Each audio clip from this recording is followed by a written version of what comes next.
welcome back. It's Jasmine. If it's your first time, welcome. We hope to see you again and again, but we're going to jump right into it. I am making a t-shirt today, and I just wanted the Africa silhouette of the continent, so I'm just going on Google and searching. Normally when I do a video, I don't do this much background work, but even though I'm doing more background work and more explaining in this video, it's still shorter than most videos. So I just go ahead and figure out which silhouette I like, which one I want. I go to Google and I go to images. I save it to my computer with a right click. If you notice, I do click on it to see if it is a free one. If it's free, I don't even bother going to the website and downloading it straight from there. I just right click it and save the image. Do what you do. What you do is up to you. But yeah, that's just how I do mine.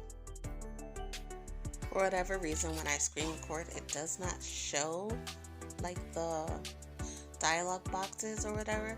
So even though you see the little loading thing, that's when I right clicked and then I typed in to save the name as Africa, but it doesn't show on the screen. But yeah, I mean, you probably have the general idea, and you can see it right there at the bottom that popped up that I downloaded it. So now we're in design space and I'm going to start a new project. Okay, so now to get that silhouette into design space, I click on upload and I'm going to upload an image. I'm going to hit browse. It's going to open up my little thing, which is not going to show on the screen, but I'm going to select Africa, the one that we just saved. I like to do moderately complex for even the most simple ones because I just feel like, I don't know, it makes it a little bit more precise. But for the things that you're going to upload that are more complicated, definitely do complex so that it makes it like it gets every detail that you want it to have. Okay, so I basically put it in and then I cropped it, and once I cropped it, it made it like this little box. I don't understand why, but anyway, it looks the way I want it to look. I'm saving it as a cut image and then you upload it in design space. Okay, so now that it's saved in design space, you're going to click on the image and click add to canvas. And then once it pops up on your canvas, you just want to make it whatever size you want it, and that will depend on whatever size your garment is or whatever you're putting this image on. I want my height to be 12 inches. 12 inches? Yeah, 12 inches. So I'm working on that side. It's not about the width for me. I wanted it to be 12 inches long.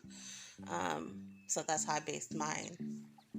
Now you can follow these same steps for any image that you want that's just kind of like a shape or a silhouette of something that's kind of simple. Now when you have other stuff, it's going to be a little bit more complicated, but yeah. So I'm not going to put any words on my shirt, but I'm just kind of showing you kind of different things you could do if you wanted. If you wanted to put words beside it, that would work. If you want to simply put Africa, pick out a font, that would be cool. Something that I did consider doing was writing home and then slicing it, which you'll see in a minute here, but I decided not to.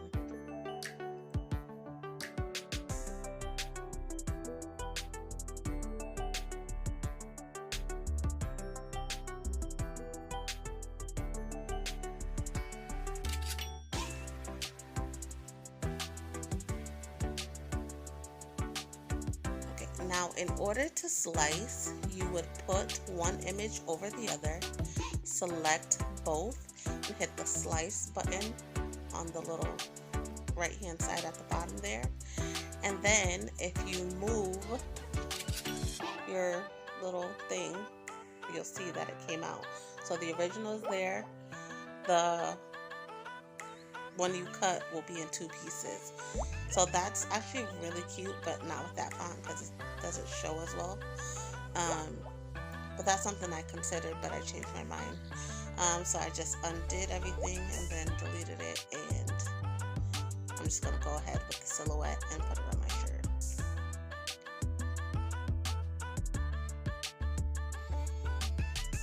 So I'm going to go ahead and select Make It, and it's going to take us to the next screen. So because it's 12 inches, when you're in Design Space, anything over 11.5 inches is considered too big because the mat always needs that little half an inch as like a extra. So it says to use the larger mat. If you don't have one, you could still use the 11.5, but it literally can't be over 12 inches because then you're going to just run out of mat and it's not going to work. But I talked through the part where you're supposed to make sure to mirror your design.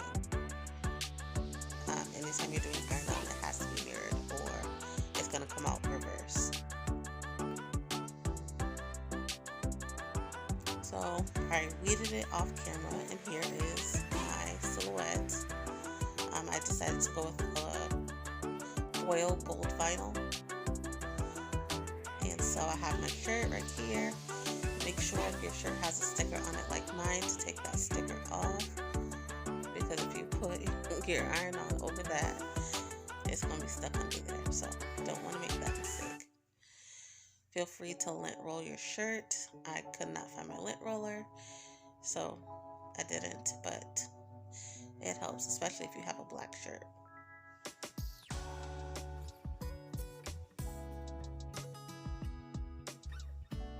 Because this is such a simple design, you can just go ahead and place it on your shirt how you want it. I'm not using a ruler. I'm not going to use my T-square. It's one image, and because of how it is, it does not have to be perfect because of the fact that it's not very linear. Like, even if I was to literally locate the middle of this design, it still wouldn't like sit perfectly because one side goes out further than the other, and yeah, I don't know. So in this case, only this case, I'm not going to use any of my normal measuring instruments, but that's the design, and then it falls off, but you get the point.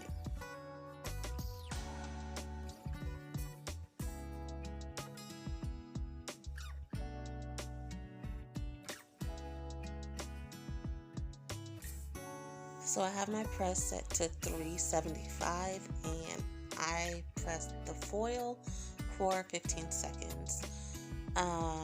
Yeah, that's based on the vinyl that I use. I use Caesar vinyl. I'm so used to saying Sizer, but I found out it's Caesar. So I use Caesar vinyl. Once you get it how you want it on your shirt, you can go ahead and place it on your heat press.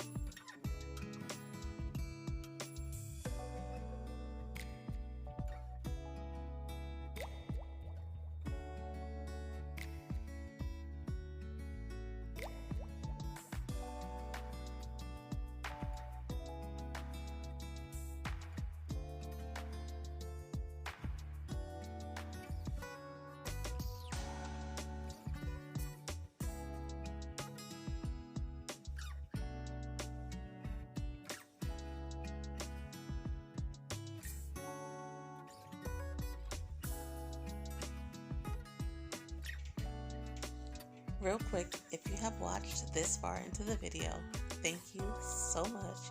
Don't forget to hit the like button. Don't forget to comment. Don't forget to share it with your friends or anybody who you think might be interested. Thank you, thank you, thank you.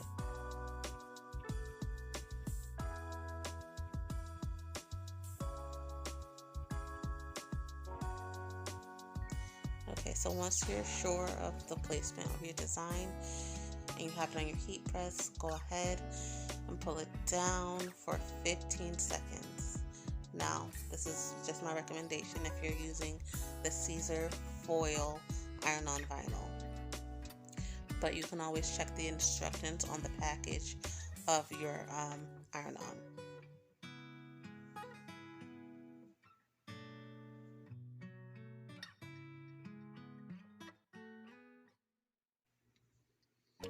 Now once I take this off my press, I like to let it cool off for a few seconds because I don't recall if the instructions says if it's a hot peel, a warm peel, or a cool peel, but anytime if I try to peel it hot, it lifts up. So I like to let it cool off for a little while.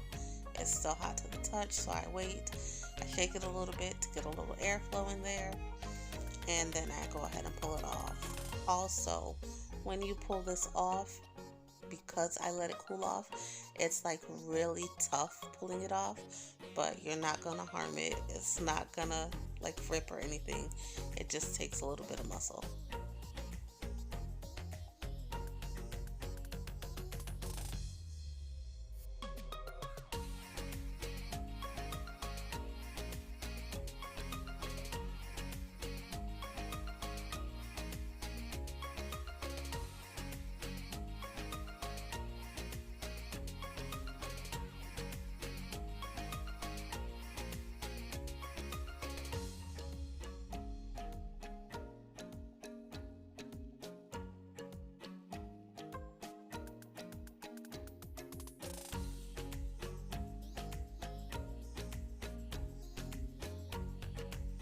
So here we have the final shirt.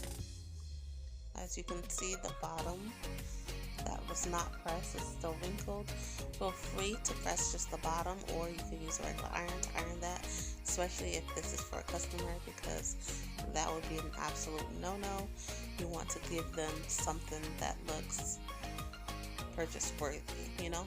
Don't forget to turn off your press afterward, because you do not want to set a fire.